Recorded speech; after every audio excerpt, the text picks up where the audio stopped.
Padre, en el poder de la sangre de Yeshua, clamamos a ti, Señor, que seas tú hablándonos a través de las Escrituras. Te pedimos, Señor, que tu gracia y tu favor sean en nuestras vidas. Bendigo la congregación, bendigo los hermanos que hoy vinieron. Te pido por aquellos, Señor, que están fuera del país, que seas tú ayudándolos y bendiciéndolos en el poder de tu nombre. Amén y amén. Hay algo que a Satanás le gusta mucho, y es esto, que el pueblo de Dios sea un pueblo ignorante, tanto en el conocimiento secular como también en las Escrituras. Y Dios quiere que cada hijo suyo tenga un conocimiento de la ciencia, pero que ese conocimiento lo eleve a través del conocimiento de las Escrituras. Moisés era un hombre de guerra, un hombre de combate. Dios lo llevó a instruirlo al desierto y luego, después de instruido, lo trajo nuevamente a traer liberación a Israel. Pero tenía un conocimiento, tenía algo, y a través de su vida él fue adquiriendo más conocimiento de Dios, de quién es el Señor. Y eso es lo que Dios quiere. Dios quiere que nosotros no seamos ignorantes a las Escrituras, que nos despojemos de toda doctrina que traemos de décadas atrás, doctrinas que han estancado nuestra vida. El Señor nos dice algo interesante: mirad que nadie os engañe, mirad que nadie os saque del camino, mirad que nadie los saque de las instrucciones de la Torá, de la Biblia, de la Escritura. ¿Con qué cosas? Con milagros, con falsas profecías, con señales que Él no ha dado. Mirad que nadie os saque del camino, porque vendrán muchos usando de mi nombre y diciendo: Ani Mashiach, yo soy el Mesías, yo soy el Salvador. Así dicen los gobernantes cuando buscan ser elegidos por el pueblo. El pueblo los ve como un Mesías, y a muchos desviarán de la Escritura, de la ley de Dios, de los mandamientos, de los preceptos de Dios. Y oiréis de guerras y rumores de guerras. Mirad que no os turbéis, porque es necesario que todo esto acontezca, pero aún no es el fin. O sea, esta generación está destinada, esa es la otra señal, está destinada a oír. Porque guerras, sabemos que por los siglos ha habido guerras. ¿Sí o no? Hemos oído de la Primera Guerra Mundial, hemos oído o leído, nos hemos instruido y hemos leído guerras acerca de los persas, en fin, la historia. En nuestro país de la guerra de los 1000 días, pero no estuvimos allí, no nos dimos cuenta. Aquí el Señor está diciendo que esta generación, la que está en este tiempo, antes de que Él venga, oirá de guerras y de rumores de guerras. Entonces está hablando que se hará más audible, se escuchará más, tendremos conocimiento de que hay guerras en muchos lugares del mundo. Guerra de Rusia con Ucrania, guerra de los sombreros blancos con el Estado oscuro, con los que quieren gobernar el mundo, pedofilia, tráfico de personas. Hay guerras por todas partes. Pero está diciendo la Escritura que oiremos de ellas, oiremos de guerras que no nos imaginamos, oiremos de guerras convencionales, de cohetes y de explosiones, guerras donde atacan a los pueblos con virus mortales, con enfermedades, con propagación de pestes. Pero él dice algo, mirad, ¿mirad qué? Verso 7. Pero aún no es el fin. ¿No es el fin de qué? Aquí el Señor no está hablando del fin del mundo. Él está hablando del final del sistema que gobierna el hombre. Del final del sistema del mundo, del gobierno del mundo. No os alarméis, porque es necesario que sea así, pero aún no es el final de esta edad presente, de estos tiempos. Porque se levantará nación contra nación y reino contra reino. Entonces, está diciendo que habrá conflictos, que habrán guerras, que será tan fuerte estas guerras, tan poderosas, que la consecuencia de estas guerras, de estos levantamientos entre una nación y otra para no dejarse gobernar la una de la otra, producirá en el mundo hambres, pestes y terremotos. O sea, es el hombre el causante de este mal, de las hambres, pestes y los terremotos. Aquí no está diciendo el Señor que Él envía el castigo de hambres, pestes y terremotos, sino que la consecuencia de levantarse una nación contra otra, un grupo contra otro, una estructura contra otra, producirá hambres, pestes y terremotos. ¿Vieron lo que pasó en la isla de Hawái? ¿Vieron lo que pasó en Maui, creo que llama? Una de las regiones de la isla de Hawái, donde como aquel pedazo de isla donde habitaban los dueños de esos terrenos se quedaban a la orilla de las islas, en las playas, pues todo eso fue destruido. De un momento a otro se comenzó a incendiar todo. Hubo muchas muertes y los medios de comunicación no lo mencionaron como tal. Más de 1000 muertos. Personas quemadas en los autos. Sí vieron las noticias, ¿no? Un barco a una distancia, un barco a otra distancia, lejos de la orilla, y ambos se quemaron. El bosque con los árboles enteros, con la vegetación lastimada, sí, pero no quemada. Pero se incendiaron las casas. Raro eso, ¿no? En Hawái. Búsquenlo ya ahora sí ya se puede encontrar en YouTube, ya, pero eso fue hace unos meses atrás. Dice que a ellos les ofrecieron compra por esos terrenos, los terrenos que quedaban frente a las playas, porque solamente habían casas. Pero gente muy adinerada, muy rica, que no es visible, pues querían esos terrenos. Entonces, las leyes allá dicen que cuando una persona entra en una catástrofe, esos terrenos pueden ser vendidos, pero vendidos a bajos precios.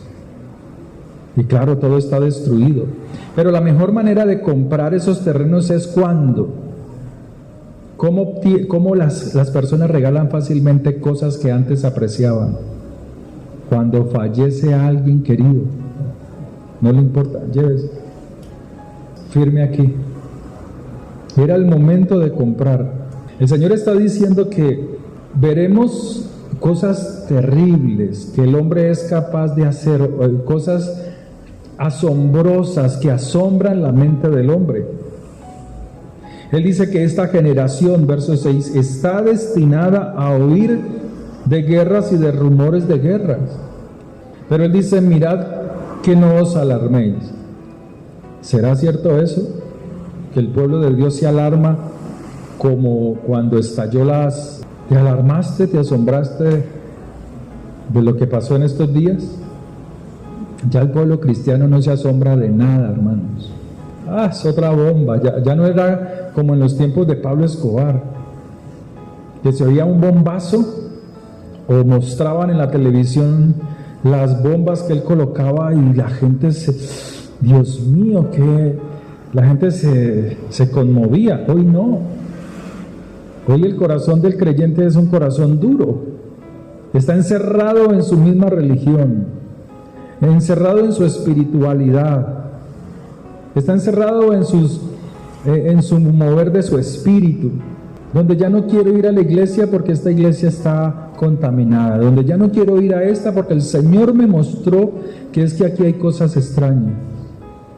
Así está el pueblo cristiano, lejos de la realidad espiritual de las Escrituras. Se levantará nación contra nación. Nación son personas. Usted es una nación. Cada uno de nosotros llevamos naciones dentro. Abraham le dijo, tú eres una nación.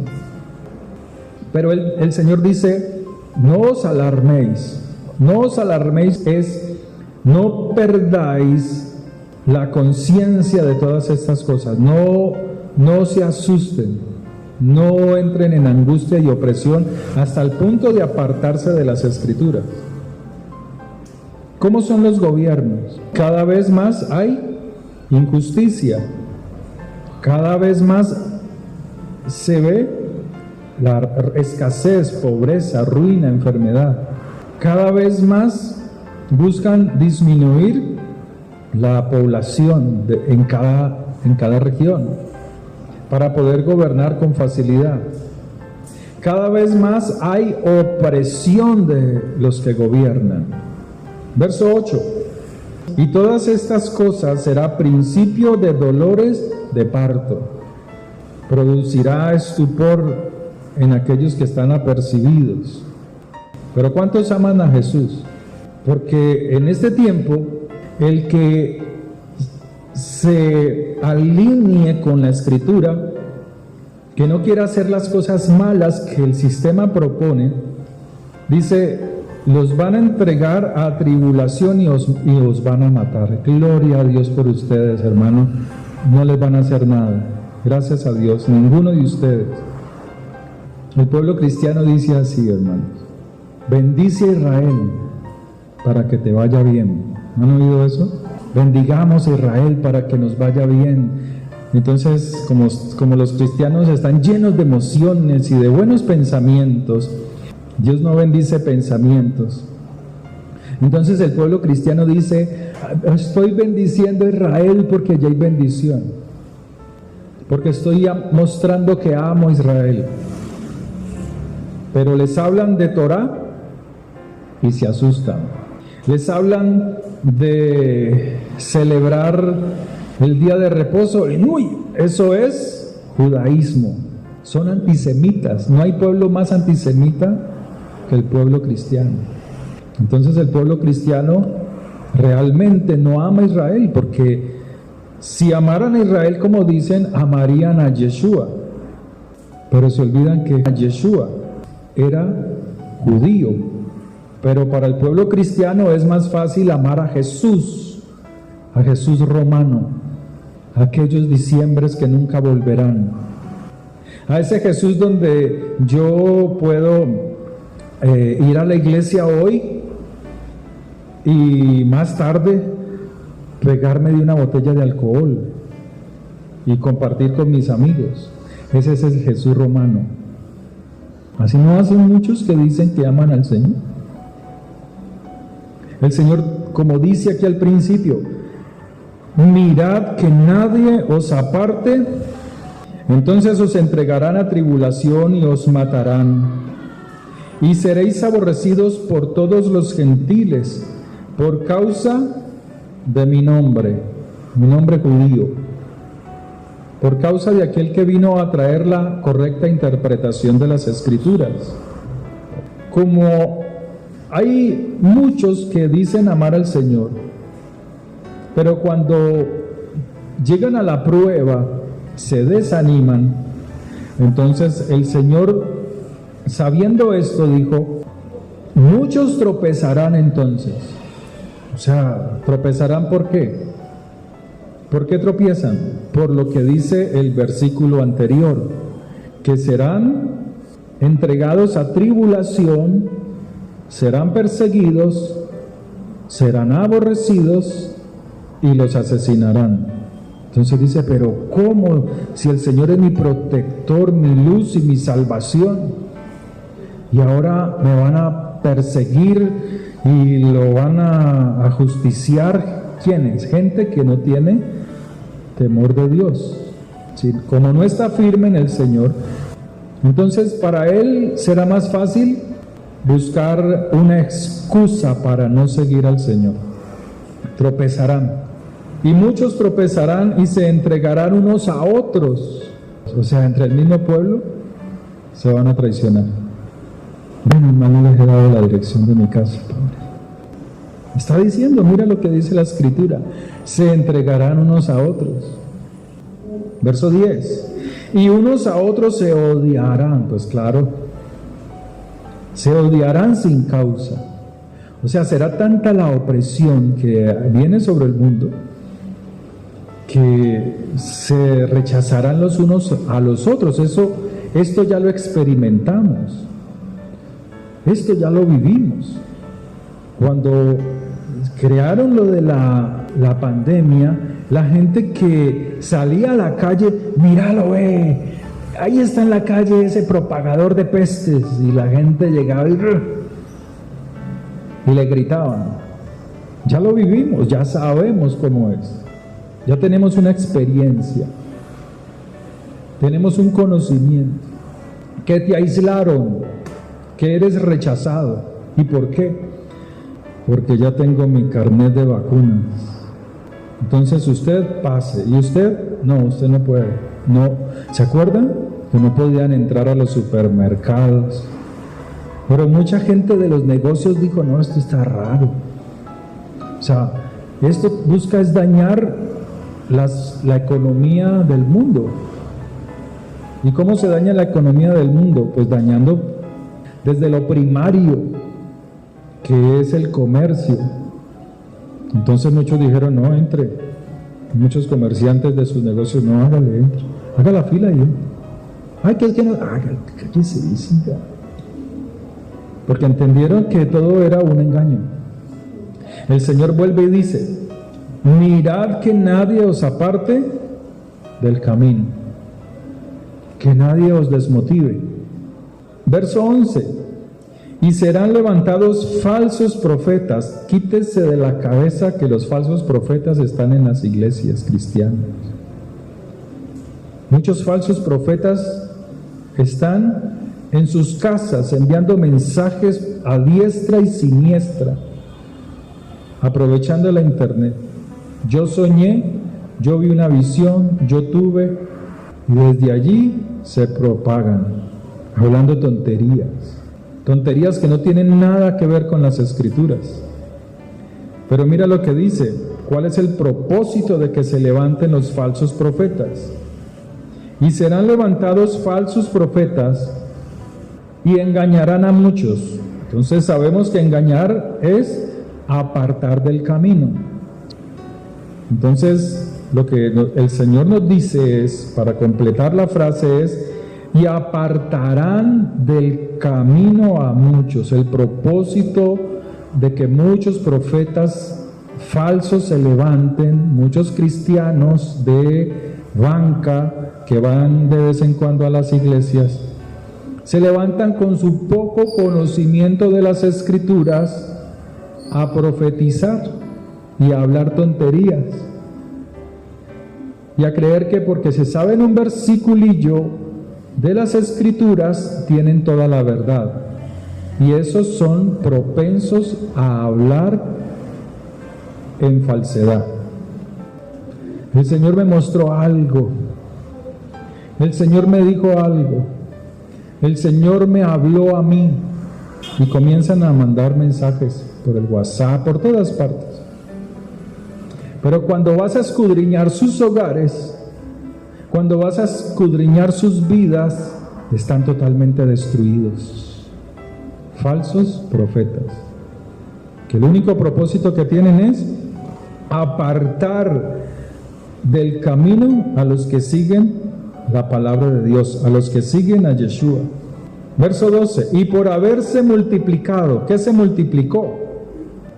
Pero ¿por qué se multiplica la maldad? ¿Por qué tú a veces actúas como malo? ¿Por qué tú a veces de un momento a otro estás lleno de odio? Miras a la esposa y... miras al esposo y... ¿por qué? O a los hijos. ¿Por qué? ¿Qué le pasó? ¿Qué le sucedió? ¿Qué le aconteció? Eso es maldad. Porque el Señor dice, en Éxodo dice, no penséis mal de vuestro hermano. Entonces vamos a aclararlo. Él dice, y por haberse multiplicado la maldad, el amor de muchos se enfriarán. Uno de los malos, de las malas interpretaciones de esos falsos profetas, cuando te mandan esta clase de versículos, ellos adjudican esta maldad a la gente del mundo. Ellos hablan de que miren qué maldad, pusieron una bomba. Él, el Señor, no le está hablando a ellos. Aquí el Señor le está hablando a sus discípulos. Mirad que nadie os aparte de las Escrituras. Mirad que nadie os aparte del camino. Mirad que nadie os aparte de las instrucciones de la Torá, de la ley, de los mandamientos, de los profetas. Mirad que nadie os aparte de allí. ¿Por qué? Porque cuando te apartas de las Escrituras, se pierde el amor. Y al perderse el amor, florece la maldad. Y Mateo 15 dice que la maldad nace en el corazón, los odios, los rencores, los adulterios, las fornicaciones, los robos, los hurtos nacen en la mente del hombre, en el corazón del hombre. Allí nacen. Entonces este verso 12 nos está diciendo el Señor la correcta interpretación así. Y por haberse multiplicado la desobediencia a las Escrituras, a la Torá, a los mandamientos, a las instrucciones de Dios, el amor de muchos se enfriará. Mas el que se mantiene fiel, ¿fiel a qué? Mas el que persevere. Perseverar es mantenerse fiel. Mas el que persevere hasta el fin ¿de qué? ¿Del mundo? No, del sistema que gobierna este mundo. Mas el que se mantuvo fiel a la Torá, mas el que se mantuvo fiel a los mandamientos, a las instrucciones de Dios, a las palabras de los profetas, este tendrá su parte en el gobierno venidero del Mesías. Porque es que por muchas décadas nos han dicho que el Señor viene pronto y que es el fin del mundo, hermano. Eso es de lo más falso que hay.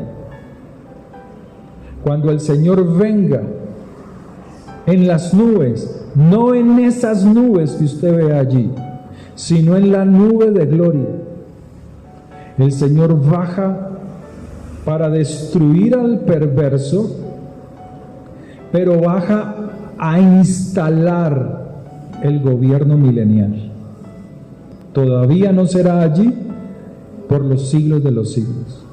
El Señor quiere que el mundo, cuando termine este final del gobierno del hombre, los que mueren en él y los que queden vivos para ese tiempo de gran perturbación en el mundo, y los que le aman y son fieles, pasen al gobierno de él y vean cómo es gobernar con él.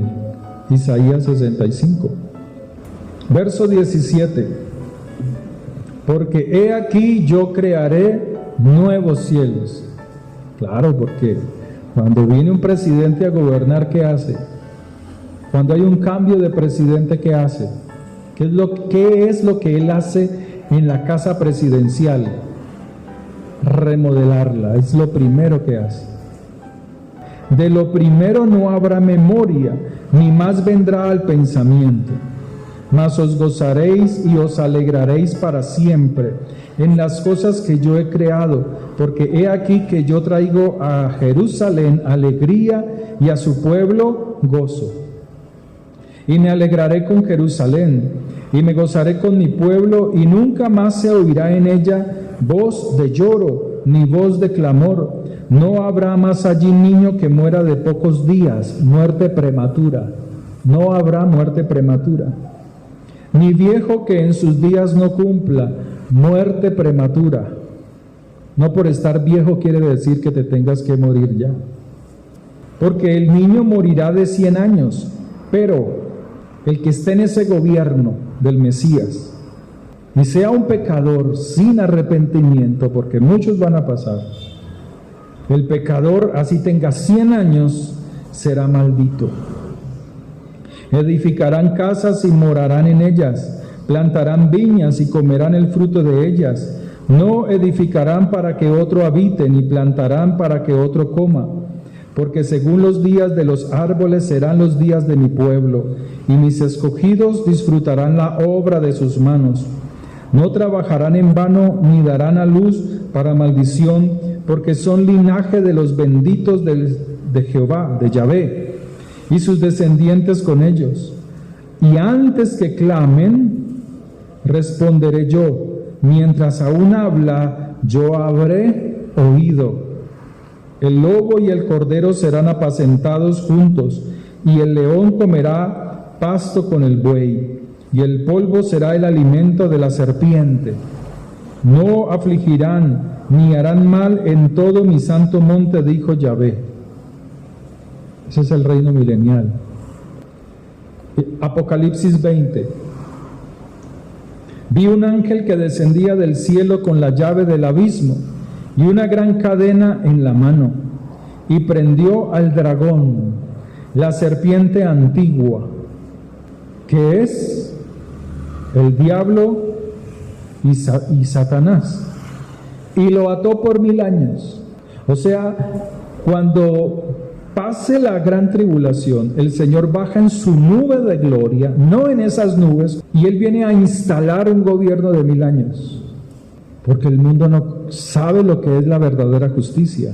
Pasados esos 1000 años, dice que Satanás será suelto de su prisión y saldrá a engañar a estos, y el Señor lo destruirá por completo y será enviado al lago de fuego. Pero de allí, esos que estuvieron en ese gobierno milenial pasarán, ahora sí, por los siglos de los siglos. Y puso, verso 3, y puso su sello sobre él para que no engañase más a las naciones, hasta que fuesen cumplidos 1000 años. Y después de esto, debe ser desatado por un poco de tiempo. Vi tronos, y se sentaron sobre ellos los que recibieron facultad de juzgar, o sea, son jueces. Y vi las almas de los decapitados por causa del testimonio de Yeshua y por la palabra de Dios, los que no habían adorado a la bestia ni a su imagen, y que no recibieron la marca en sus frentes ni en sus manos, y vivieron y reinaron.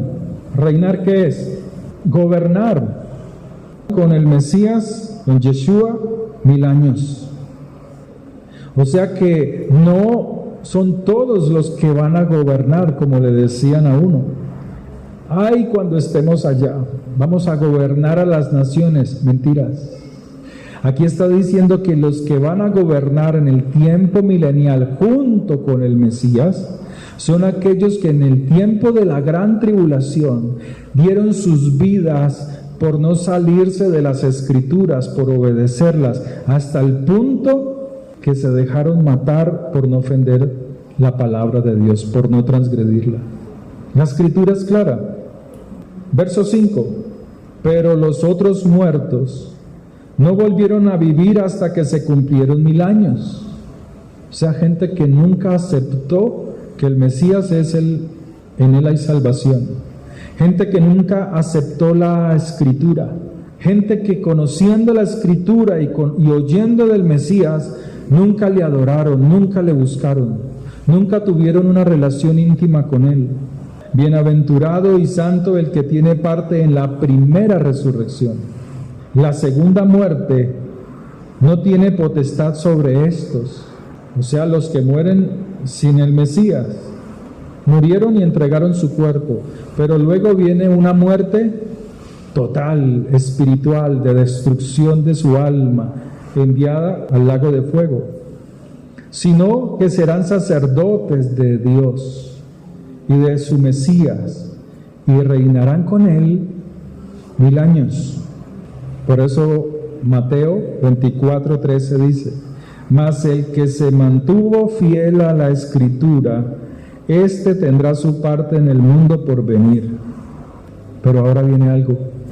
Y será predicado este mensaje. ¿Cuál mensaje? Toda la Escritura, desde Génesis hasta Apocalipsis. Dice la Escritura que 2 hombres iban camino a Emaús e iban llorando, iban tristes. ¿Por qué lloráis? Se apareció el Señor a ellos. Porque es que nos mataron a un Jesús que decía ser el Mesías. Y él dijo que al tercer día resucitaría, y hoy es el tercer día y no ha pasado nada. Y el Señor les dijo: ah, necios, faltos de entendimiento para ver, oír, entender las palabras de los profetas. Y comenzando desde Moisés, o sea desde Génesis, comenzó a hablarle las Escrituras y pasando por los profetas. Ese es el Evangelio. Ese es el Evangelio. Toda la Escritura.